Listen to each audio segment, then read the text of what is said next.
Kemenak Sumatera Selatan meminta para calon jemaah haji 2024 untuk bersiap khususnya pada sektor kesehatan masing-masing.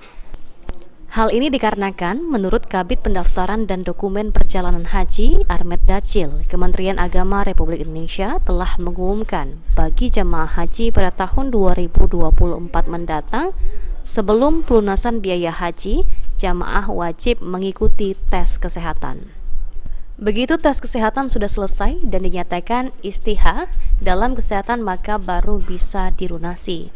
Sementara terkait tahun 2024, Indonesia mendapatkan kuota haji sebesar, menurut Armet Dachil, pihaknya masih menunggu konsep jamaahnya dari mana dan kebijakannya seperti apa dari pemerintah pusat. Ditambahkan Armet Dachil, untuk beberapa hari ke depan, pihak Arab Saudi akan memberikan sistem yang dikenal e-haji, merupakan sistem penyelenggaraan haji berbasis elektronik. Di dalamnya ada beberapa informasi, diantaranya kuota jamaah haji. Kemudian kuota, kemudian syarat-syarat yang lain-lain juga akan didapatkan dari aplikasinya ya. Oke Pak. Berarti masih menunggu ini Pak ya, yang aplikasi ini? Masih menunggu berapa hari ke depan insya Allah nanti sudah mulai di launching lah Pak ya maksudnya? Sudah akan kita dapatkan. Oke, dapatkan Pak. Oke Pak, untuk penambahan kuota dari Arab sendiri Pak, ada dampak buat Sumsel Pak?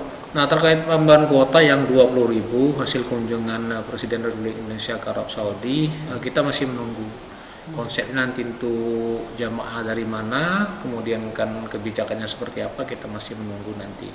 Insya Allah nanti secepatnya akan kita dapatkan informasi itu. Oke, terkait pendaftaran dan pelunasannya gimana Pak?